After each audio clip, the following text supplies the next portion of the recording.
Aquarius, hi! Welcome to Mr. Queen PH at ito ang inyong energy update for February 16 to 29, 2024.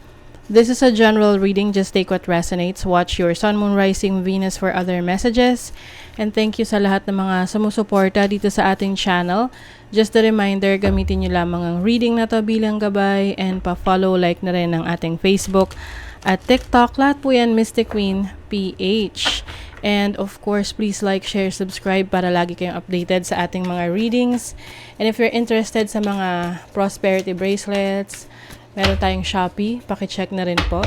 No? For protection and prosperity items, bracelets, zodiac sign bracelets, and many more.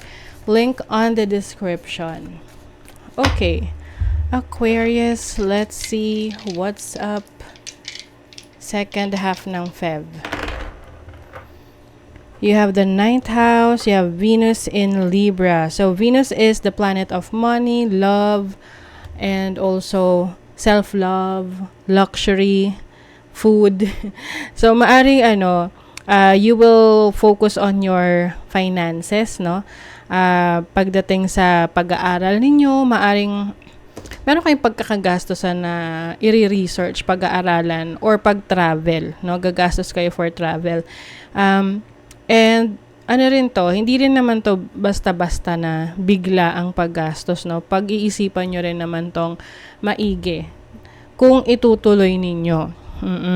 Yung iba naman, maaring meron kayo ngayong nagugustuhan na i-explore na belief system, spiritual, anything na may kinalaman sa spirituality, spiritual beliefs. Ayan. And I feel like you want to expand. Gusto mong mag-expand ng knowledge mo, ng skills mo. Okay? So, let's see your moon message. Ano ang moon message for Aquarius? Aquarius. Okay. Assess the situation. First quarter, moon in Virgo. So, magiging maingat kayo sa mga decision making nyo. Pag-aaralan nyo munang maigi, no? If it's practical or not. Kasi kung hindi siya practical, hindi siya logical, hindi mo gagawin. And then, speak your world into being. So, mas magiging expressive ka sa nararamdaman mo. Maaring meron ka mga i-explore na communication skills mo. Connecting with other people. So, isa yan sa focus mo ngayon, mas lalong kumonect sa ibang tao. Ano yan? Halimbawa, ikaw ay isang content creator, so you want to be more connected sa yung mga audience, ganyan.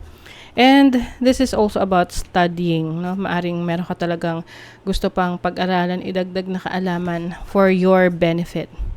And of course, be humble. Ayan. Pagpapakumbaba. Syempre, no, proud tayo sa ating mga achievements.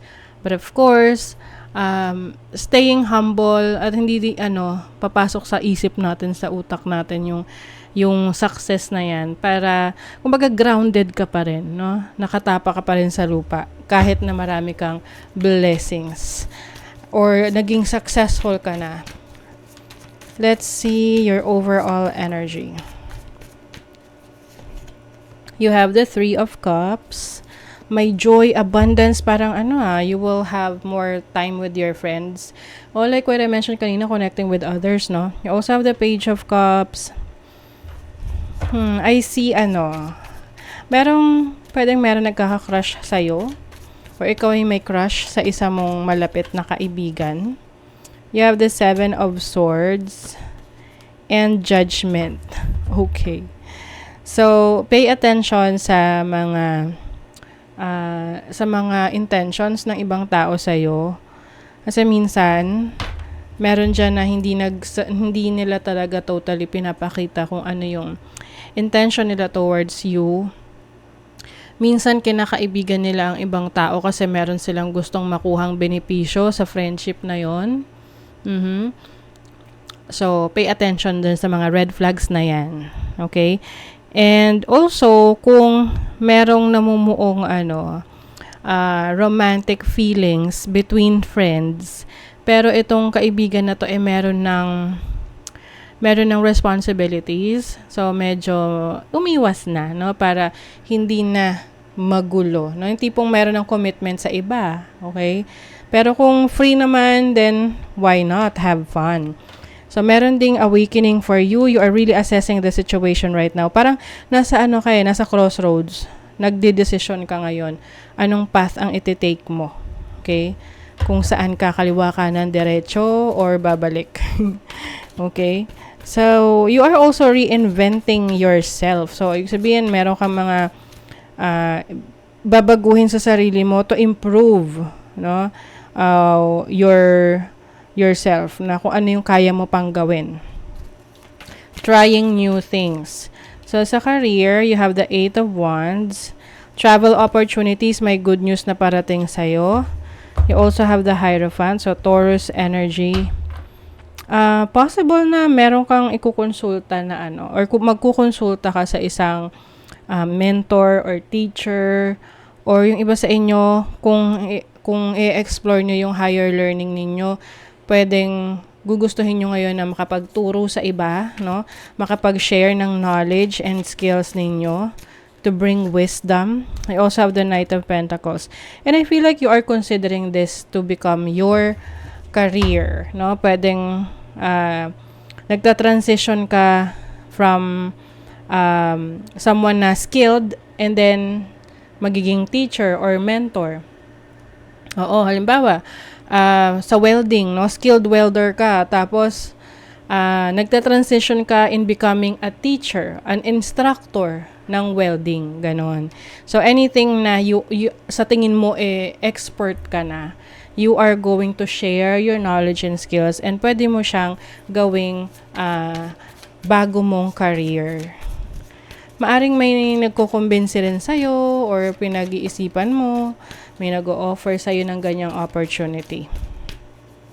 Sa love naman, you have the Justice card, the Death card, and the High Priestess. Oh my God. Okay. So, there's an ending, no? Endings and new beginnings pagdating sa relationship. Maaring na-realize mo na kung ito bang relationship na to ay dinideserve mo o hindi. So, kung alam mo na hindi mo na dinideserve ang relationship na to, you will end the relationship.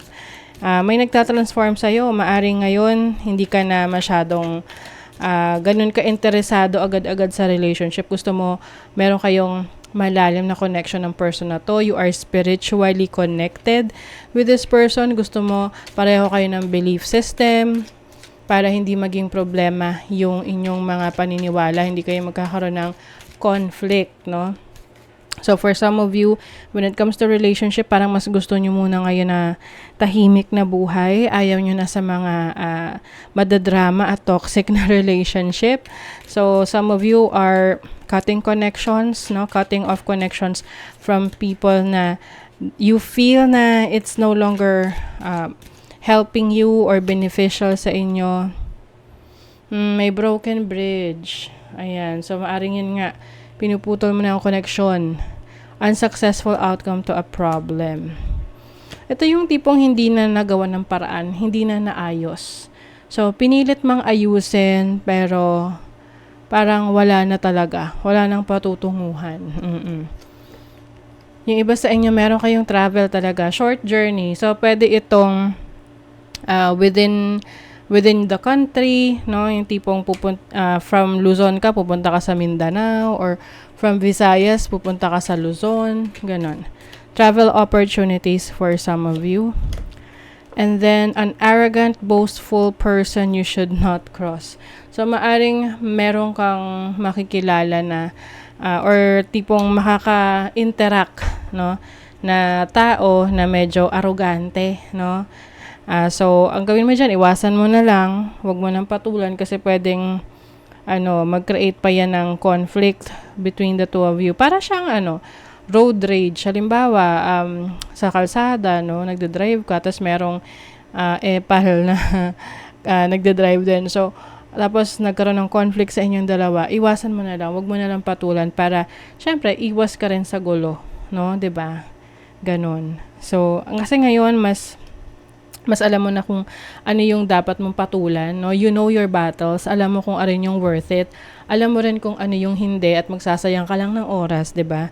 So, there you go. That is your reading, Aquarius. Thank you so much and bye.